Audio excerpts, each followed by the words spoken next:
Mga idol at kabayan, super good news! Kung akala ng China nagbibiro o gumagawa lang ng kwento, ang Amerika, Japan, Australia pati na ang South Korea natutulungan at susuportahan nila ang Pilipinas, pues nagkakamali sila dahil nasa Pilipinas na ngayon ang mga bigating barkong pandigma ng apat na bansa, dala maging ang F-35 Lightning II 5th generation stealth fighter jets para ipakita ang kanilang kahandaan at warsa. Ito na siguro ang kauna-unahang beses na dumagsa ang mga barkong pandigma ng mga kaalyado ng Pilipinas sa Manila Bay matapos ang ginawang pag-water cannon ng China sa mga barko ng Pilipinas sa Ayungin Shoal. Ano-anong mga barko ba ang dumating sa Pilipinas? Alamin!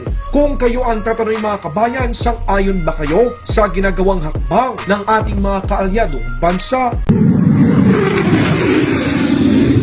Mga idol at kabayan, ngayong araw ipinakita ng Pilipinas, Australia at Amerika ang pagbawi ng isang teritoryo ng Pilipinas na sinakop ng ibang bansa sa pamamagitan ng kanilang kadalubhasaan at mga kagamitan sa pakikidigma. Dala ng Australia sa Pilipinas ang M1 Abrams, isang main battle tank, mga attack helicopter, armored personnel carrier at ang pinakabago at advanced na multi-role fighter sa mundo, ang F-35 5th generation stealth fighter jets. Ito na siguro ang kauna-unahang beses na ipinakita dito sa Pilipinas kung gaano kalakas at bilis ang F-35 5th generation stealth fighter jets. Ang nasabing pagsasanay na ito ay dinaluhan ni Pangulong Bongbong Marcos Jr. at mga kawani ng Armed Forces of the Philippines at Department of National Defense, pati na ng mga delegado mula sa Australia. Ito ang mga balitang ating pag-uusapan dito lang sa Good News Philippines. Huwag kalimutang i-like ang video, mag-subscribe, mabilis lang ito, promise!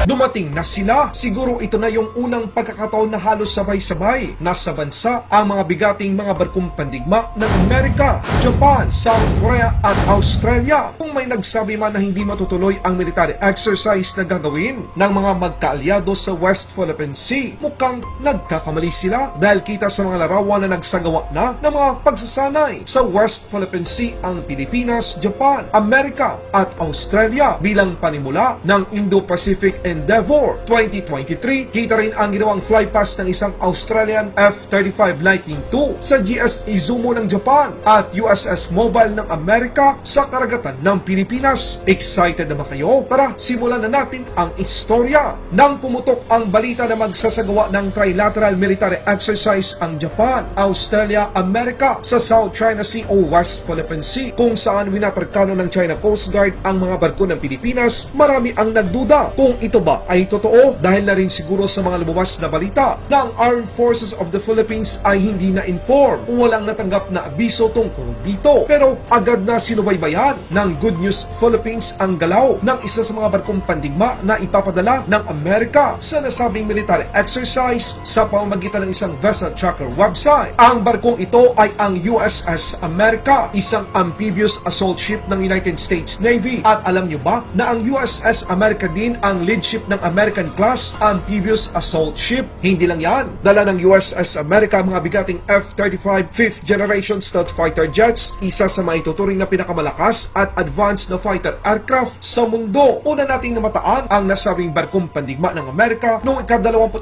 ng Agosto ay malapit sa Palau. Pagsapit ng ika-23 ng Agosto, ang USS America ay malapit na sa Pilipinas. Ika-24 ng Agosto ating nakita na ang USS Amerika ay pumasok na sa loob mismo ng Pilipinas sa pamamagitan ng daluyan ng Surigao Strait at Bohol Sea. At ng ika-25 ng Agosto, ang nasabing barkong pandigma ng Amerika ay nasa Sulu Sea. Ang tanong, nasaan na ba ang USS America ngayon? Ayon sa pinaka-latest nating impormasyon, ayon sa vessel tracker website, ito ay nakadaong na sa Manila Bay. Ibig sabihin, totoo ang balitang inilabas ng Kyodo News ng bansang Japan. Gagamitin ng mga magkalyadong bansa ang kanilang carriers at maglalayag ng magkasabay sa West Philippine Sea bilang pagpakita ng kanilang puwersa o show of force. Halimbawa sa China. Speaking of Japan, dumating din sa bansa ang GDS Izumo, isang helicopter landing dock at kaya ring magdala ng mga F-35 5th generation fighter jets. Kasama pa ng GDS Izumo ang GDS Samidari, isang Murasame class destroyer ng Japan Maritime Self-Defense Force na kargado din ng iba't ibang uri ng missile at anti-submarine warfare. Ayon sa balita balitang inilabas naman ng Associated Press pagkatapos ng drill, ang mga commander ng carriers ay makikipagkita sa kanilang counterparts sa Pilipinas. Ito ang sinabi ng dalawang Philippine security officials sa Associated Press. Ibig sabihin mga kabayan, alam ng Pilipinas na merong trilateral military exercise na gagawin ang magkaalyadong bansa. Ayon sa impormasyong ito, akala nyo tapos na? Meron pa. Noong ika-21 ng Agosto taong kasalukuyan, dumating sa Poro Port ng San Fernando, La Union ang Republic of Korean Navy landing ship tank na Cheonjambong upang lumuhok sa 2023 Pacific Partnership sa Pilipinas at Estados Unidos. Ang Republic of Korean Navy ay magsasagawa ng mga misyon ng humanitarian assistance and disaster response bilang bahagi ng pagsasanay sa loob ng 11 araw upang mapahusay ang pakikipagtulungan sa militar sa mga kalahok na bansa. Ito ang naging pahayag ng Embassy of the Republic of Korea sa Pilipinas sa kanilang social media account. Para lang sa inyong kalaman, ito ang mga barkong pandigma na kalahok sa Indo-Pacific Endeavor. Ngayon sa Pilipinas, ang USS Mobile at USS American ng US Navy, GDS Izumo at GDS Samigari ng Japan Maritime Self-Defense Force, HMAS Canberra at HMAS Anzac ng Royal Australian Navy at ang Cheonjambong, isang Republic of Korean Navy landing ship tank. Pinas, Australia at Amerika binawi ang Zambales sa mananakop na bansa. Ngayong araw ipinakita ng Pilipinas, Australia at Amerika sa pamamagitan ng isang Amphibious Unlanding Operation o ALON ng Indo-Pacific Endeavor 2023 na dinaluhan pa ng Pangulo ng Republika ng Pilipinas, Bongbong Marcos Jr. at Richard Marles, Defense Minister ng Australia sa San Antonio, Zambales sa harap mismo ng Scarborough Shoal. Ipinakita ng mga sundalo na tatlong magkaalyadong bansa ang kanilang kadalubhasaan sa pakikidigma upang muling mabawi ang isang isla ng Pilipinas sa kanilang joint military exercise. Dito natin napatunayan na kulang man tayo sa kagamitan pero hindi yan problema dahil sa pamamagitan ng tulong ng mga kaalyadong bansa, naging instant malakas ang Pilipinas. Dala ng Australia sa bansa ang HMAS Canberra at HMAS Anzac. Nakita rin natin ang isa sa pinakamalakas na main battle tank sa mundo, ang M1 Abrams. Naririyan din ang ilan sa mga armored personal carrier. Aba, nandito rin sa bansa ang ilan sa Australian Army Eurocopter, Tiger Arm Reconnaissance Helicopter. Kasama rin ang EDA-7A Wedgetail Airborne Early Warning and Control Aircraft ng Australia Defense Force. Ito ang nagbibigay ng kalamangan sa Australia sa digmaan dahil sa kaya nitong magsagawa ng long-range surveillance radar, secondary radar, and tactical strategic voice and data communication systems. Siyempre, save the best for the last. Dala rin ng Australia ang mga F-35A bilang suporta sa mga sundalo ng Pilipinas, Australia at Amerika. Department of National Defense Secretary Gibo Teodoro nagpahayag na itataas pa ang ugnayan ng Pilipinas at Australia. Sa katunayan, ayon sa joint statement ng dalawang defense minister, sa susunod na mga plano ay magkasanib na joint patrol ang kanilang gagawin sa West Philippine Sea.